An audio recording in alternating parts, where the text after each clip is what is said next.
स्वागत है आप सभी का ज्ञान गंगा में, जहां अष्टावक्र मंद मंद मुस्कुराते हैं, ओशो दिल खोल ठहाका लगाते हैं और हम बस साक्षी भाव से निहारते हैं। भाग 1, अनेक मत, एक सत्य, निर्वेद से शांति। नमस्ते। अध्यात्म के मार्ग पर हमें अनेक मत, अनेक पंथ, अनेक गुरु मिलते हैं। क्या इन विभिन्नताओं में कोई एक सत्य छिपा है या ये स्वयं एक बाधा है? अष्टावक्र राजा जनक को ज्ञान की और सूक्ष्म गहराइयों में ले जाते हुए कहते हैं, नाना मतम महर्षिणा साधुना योगिना तथा दृष्ट्वा निर्वेदमापन्नः को न शाम्यति मानव। अर्थात महर्षियों, साधुओं और योगियों के अनेक भिन्न भिन्न मतों को देखकर और उससे निर्वेद, अनासक्ति या विरक्ति को प्राप्त होकर ऐसा कौन मनुष्य है जो शांति को उपलब्ध नहीं होता? ओशो इस सूत्र पर प्रकाश डालते हुए कहते हैं कि जब साधक देखता है कि सत्य के नाम पर कितने मतांतर हैं, कितनी विभिन्न व्याख्याएं हैं, तो समझदार व्यक्ति को ये बोध होता है कि सत्य इन सभी मतों से परे होना चाहिए।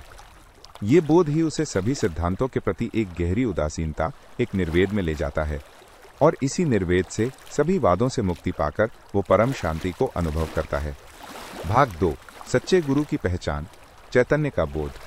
तो फिर सच्चे गुरु की क्या पहचान है? अष्टावक्र कहते हैं, कृत्वा मूर्ति परिज्ञानम चैतन्यस्य न कि गुरुः निर्वेद समता युक्त्या यस्तारयति संस्कृते है। क्या वो गुरु नहीं है जो चैतन्य के यथार्थ स्वरूप का ज्ञान कराकर निर्वेद, समता और युक्ति कौशल द्वारा संसार से पार कराता है? ओशो के अनुसार सच्चा गुरु वो है जो तुम्हें शब्दों या सिद्धांतों में नहीं उलझाता, बल्कि तुम्हारे भीतर छुपे चैतन्य के स्वरूप का बोध कराता है। वो तुम्हें संसार के प्रति निर्वेद, सभी परिस्थितियों में समता का भाव और सत्य की ओर ले जाने वाली युक्ति या प्रज्ञा प्रदान करता है। ऐसा गुरु ही तुम्हें इस भवसागर से पार उतारने में समर्थ है। भाग 3, जगत का यथार्थ, भूत विकार और स्वरूप स्थिति। ये संसार जिसे हम इतना ठोस मानते हैं, उसका वास्तविक स्वरूप क्या है? अष्टावक्र इंगित करते हैं, पश्य भूत विकारांस्त्वं भूत मात्रान यथार्थतः तत्क्षणात् बंध निर्मुक्तः स्वरूपस्थो भविष्यसि। इन भूत विकारों को यानी पंच महाभूतों, पृथ्वी, जल, अग्नि, वायु, आकाश से बने इस शरीर और जगत को तुम यथार्थ रूप से केवल भूत मात्र देखो। ऐसा देखते ही उसी क्षण तुम बंधन से मुक्त होकर अपने स्वरूप में स्थित हो जाओगे। ओशो समझाते हैं कि ये सारा दृश्यमान जगत, हमारा शरीर, हमारे विचार, सब कुछ इन पंचभूतों का ही रूपांतरण है, एक अस्थायी संयोजन।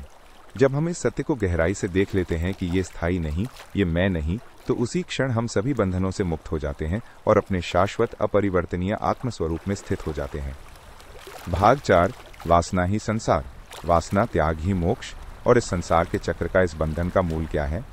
अष्टावक्र अंतिम और निर्णायक सूत्र देते हैं, वासना एव संसार इति सर्वा विमुंचिताः तत्यागो वासनात्यागात् स्थितिरद्य यथा तथा। वासनाएं ही संसार हैं, इसलिए उन सभी का त्याग कर दो। उन वासनाओं का त्याग ही संसार का त्याग है। इसके बाद तुम जैसे हो, जहां हो, वैसे ही पूर्णतः मुक्त स्थित हो। ओशो इस सूत्र को मुक्ति का महामंत्र कहते हैं। संसार कोई भौगोलिक स्थान नहीं है, बल्कि हमारी वासनाओं, हमारी कामनाओं का ही जाल है।